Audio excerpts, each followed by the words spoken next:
Oh, crap, sorry. Yeah, I am Sam, and I'm not very good at talking in between songs or before them, so I'm just going to start. This one is called Speak Up. It's about the first time I played it. I remember the first time I stood on stage. My heart raced as my name was called from a page, and my throat gave out this tiny squeak of terror, as I came to realise just what a catastrophic error I had forced upon myself. My mental health depleted, and my wish to retreat this stupid idea was deeply embedded in my feelings. But I couldn't turn back. As I heard the smattering of claps, I was the stranger in here, in danger and looking like a twat, terrified to follow the last 7 acts I'd seen, each one of them 50 times better than me. You see, I'm my own worst enemy. And yeah, cliched it may seem, but it's all that makes sense to me. I know that nothing I say or write or sing will ever amount to a single thing, and it's so more appealing just to hide what I'm feeling so that no one will know me completely. It seems far easier to keep on creeping to ensure that no people can see me. But too late. I was stood on stage with no escape, held the mic to my face and not a clue what to say. Now I don't know how I introduced myself for certain, but halfway through Laura shouted out, "Virgin!" And if you were trying to help me, it wasn't fucking working. But I started to recite and I feel my heart start to race. It beats faster than Felix Baumgartner's when he fell out of space, and it takes over and I explode into the microphone and every fear I'd ever known comes crashing down around me. And then I see my true surroundings. All the faces I see that are looking at me. They listen intently, they're hearing me speak, and I finally feel like I'm finding my feet. Self-belief starts to creep through me again, I'm almost complete. And then I stop. Because I realise I've arrived at the end of my time slot. And I've finished all my lines, so my moment shines up, so I quickly stick the mic up on the stand and I dive off. I'm dodging out the spotlight because the fire inside's gone. It's time to make the space on stage for someone decent, whose talent's more apparent than a failing school teacher, so I quickly stick my head down and return to the shade. Back to lacking self-belief and hiding away. But then this crazy thing happened. Like rain on a window pane, I heard this loud tapping. Until I look around and see a whole room clapping. Except for Charlie Dart, of course, and he's a bit twatty. And if you don't remember Charlie Dart, his review was fucking tacky. So. He was horrible. Horrible. Horrible. Now carry on. Horrible. But back to this story where I'm surrounded by applause. It's the first time in my life that I don't feel like a fraud, and I actually believe that what I do is something more than what I've always told myself is nothing worth a second thought. But no more. Because I've found what I've been looking for. This place to escape from these daunting thoughts that have haunted me night and day and taunted me into a shame that I thought would never go away. Until that day, where I could break the chain that had shackled my brain. And so here we are now today, and I've got one more thing to say, except for the 7 poems after this. And that's thank you to Jodi for letting me play. Because when I stand here, everything seems okay. Thank you.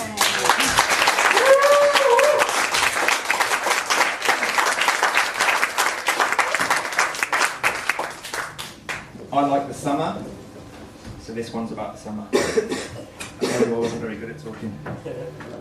Summertime, and the living is easy. I'm talking about the weather because the topic is appealing. Long days, bright nights, sun rays, bike rides, big shades, bug bites and sets and campfires, all applied to the time from May through July. And when the sun shines, I get factor 35 because I burn like fire. Yeah, my skin goes dark red, then I wake up in the morning with my skin still in my bed. Gross. And so I check out my sheets because I'm happy how I am when my skin looks bleached. And I don't turn tanned, I just look like a dick. And it gets even worse when the hay fever kicks in. My eyes itching, I'm constantly sniffing. I hit the antihistamines until they take effect, and I'll stick on more lotion, that sunblocking potion to slow the process of looking like Hulk Hogan. Bright orange with a rubbery face, so we up to factor 40 on the hotter of days while we're sat in the garden with barbecue smoking, that char grilled taste while the food's still frozen.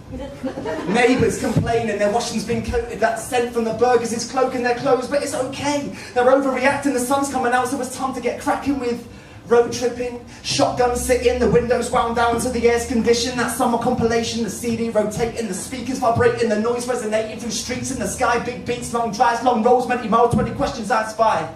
Good friends, happy times, well the summer has arrived and the living is getting easy and the sun shines high. Summertime and the living is tip-top.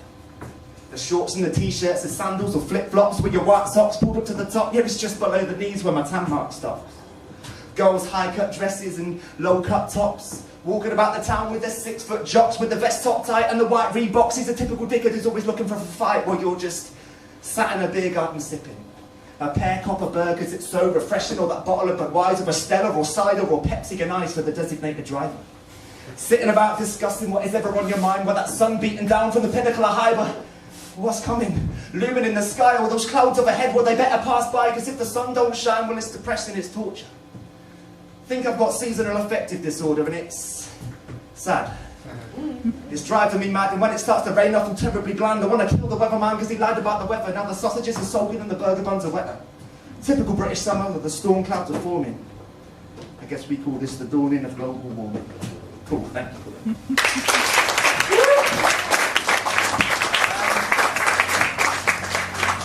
This next one's only a quick one. Something that happened to a friend of mine a while back. I didn't really know how to deal with it, so I just wrote it down. It's not very long. It's called Where Am I? What am I doing here?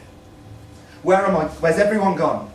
What the hell has gone wrong? I don't know what's going on. I've no clue where I'm going. I can't cope with not knowing. My brain's overflowing with troublesome worries. I'm lost, I'm alone, I don't know what to do. Until I hear a soft voice on a speaker come through. And it's then that the answers I seek are in view. My name is Carl Sealeaf, and I accidentally got on the train to Crewe.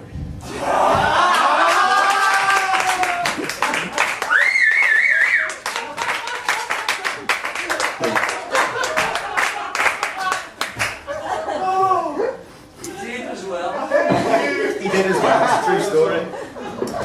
This next one is on YouTube, and it's about a reason that you shouldn't drop litter, and the reason that you should respect Mother Earth and all that. So, it's called Don't Drop Litter. The ceiling lights are fading, and the curtains drawing back. It's time to start the story for the purpose of this act. But it opens out a focus on this girl walking around town. She's drinking from a bottle till she drops it on the ground. Well, the bottle that she dropped shattered right beside a dog. Well, the dog started barking and made this poor lady jump. Well, she's really rather startled, so much in fact that she stumbled and she fell into the road and hit a taxi, took a tumble. The taxi driver shaking up his brains and overload. Thoughts of what he just told means he doesn't think to slow, so the traffic light's red, but he carries on going for a funeral procession, which is swerving in the road. So the passers-by were terrified they'd watch it unfold. Saw the body from a hearse fall out the back and roll. It was the most disturbing images, enough to make you choke, but there were still people filming it on their mobile phones. And as the corpse started rolling out of control, there was a stone-cold body in the middle of the road with an oncoming car too fast, can't slow, so it swerved to the left, but there was nowhere to go, so it flies through a pylon and does a full roll. Drops on another car, the two of them explode, so the pylon's still falling, straight through the floor, which then cut through a bus which had come from a school. Children were screaming, bus drivers bleeding, the engines were leaking, the public's retreating, the sirens are screeching, they travelled to the scene, to the centre of the city where the accident had been. Firemen, paramedics, news and police with the blue lights flashing on the buildings and streets, and the heat's picking up because the fire spreads quicker. Time's running out for those poor little nippers as drip by drip with the petrol's dropping. And the firemen are trying everything they can to stop it from going up, blowing up, the whole thing exploding. But they get the fire under control. The threat's over, the children are safe.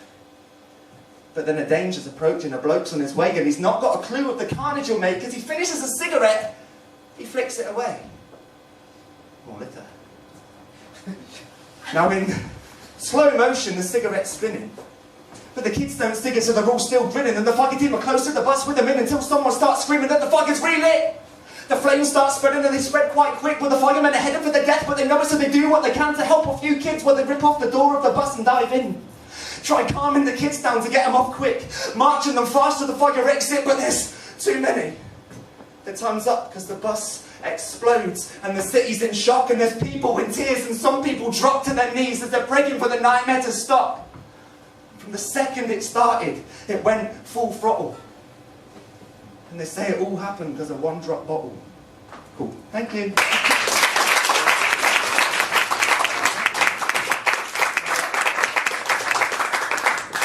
So I've been practicing these a few times at home, and I realised that I'm probably doing them about 3 times as quick as I intended to, so I'll be done very soon. I've got 2 left. I have. This is actually a new poem, which I hope I won't need to use the words for, but I'll just put it down here just in case. I haven't done this one before, so we'll see how it goes. Are you all having a good time, by the way? Yeah. Yes! Cool, thank you ever so much for letting me play and stuff, and that for Jodi and everybody for not walking out, so that's nice. When was the last time you lost someone close to you? Do you remember how you descended into your solitary self and you closed all the hatches and door to yourself and hid what you felt so well that no one close to you could tell you were not okay? And so alone you would wait day after day after day, the reminder of them never going away. So you pray and wait for the heartache to fade and to feel happy again. At the moment I'm in a low run. My closest friend is missing. She's the girl that makes me dizzy and lights the fire within me and brings me up from the darkest depths. Without her, I'm without breath. Sarah. Sarah, where are you? Why did you leave? I need you. You see, life is bleak without you. It's weak and diseased and incomplete without you. Everything we've done together are now too difficult without you. Without you, I can't eat. I'm under 10 stone, but over 6'3", which apparently is not a healthy way to be. And believe me, if you could see me now, you'd see me on my knees, head down, admitting defeat. Please, come back to me. Quickly. I can't speak to others as intimately as I did with you. Not that I ever had to with you, I didn't have to speak, you just knew from knowing me you'd be able to reach out and grab me and not let go of me. But I drove you away. I shut you out in countless times and so now you've done the same. Fair play. I took you for granted, made mistakes and so I pay. I would be okay if I just knew that you were safe. I haven't heard from you in months plus weeks plus days. I reminisce about our days alone together, when you would brighten the sun rays and keep me safe in all weather, and never would I ever feel alone or detached. But without you here, I struggle to even stand.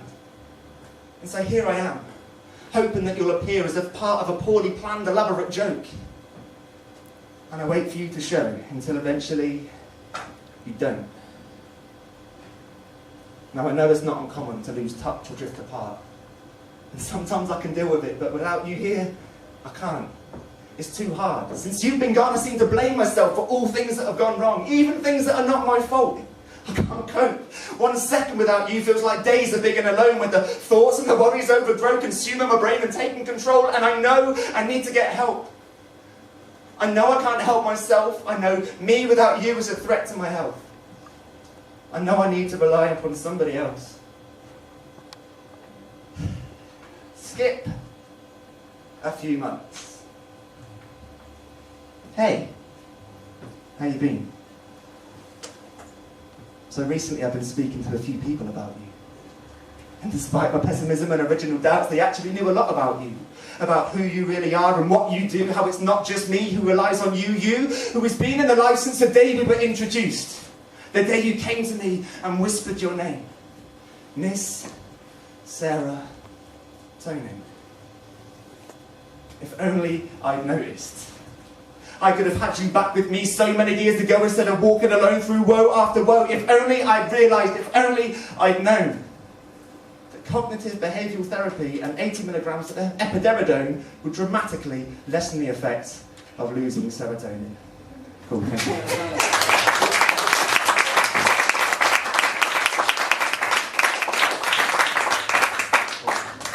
Oh, this is the last one. Can I just say, thanks to my mum for coming down tonight. She drove down from Oxford.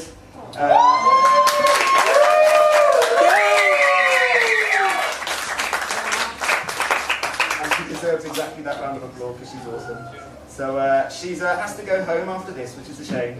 Because she's got to drive back to Oxford afterwards, but that's because she's a trooper.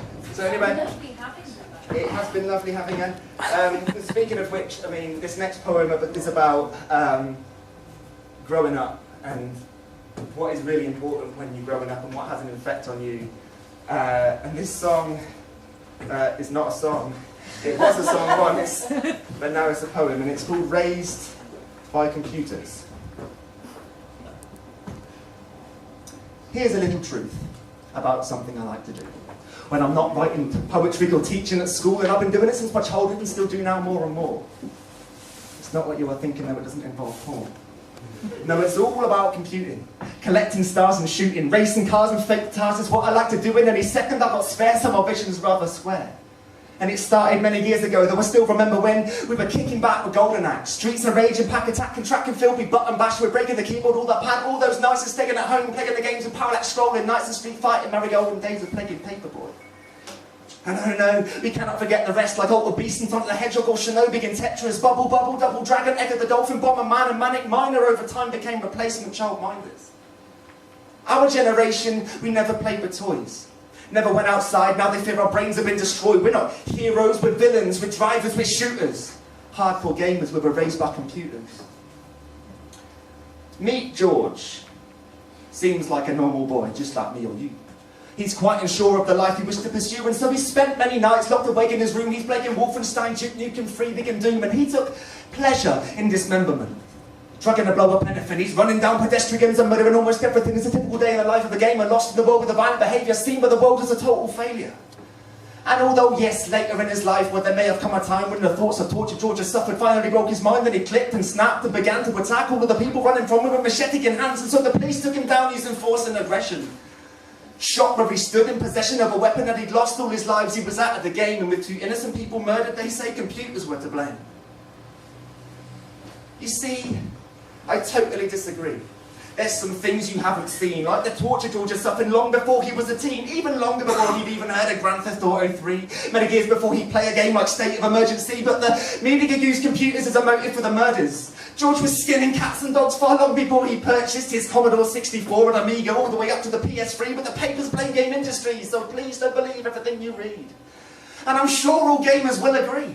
We're no threat to society. We're students, parents, children's carers, doctors, nurses, billionaires, we're lawyers, preachers, primary teachers. The next generation is nice to meet you. And I'll say it again. Please don't believe every single thing you read. I'm sure all gamers will agree that we are no threat to society. We're bakers, barmen, bankers, firemen, law enforcement, famous, artists, authors, all of us totally harmless. The next generation, the future's ours. See, our generation, we never played with toys, never went outside, now they feel our brains have been destroyed. But we're heroes, not villains. Drivers, we're shooters, we're hardcore gamers, yeah, we're raised by computers. Thank you!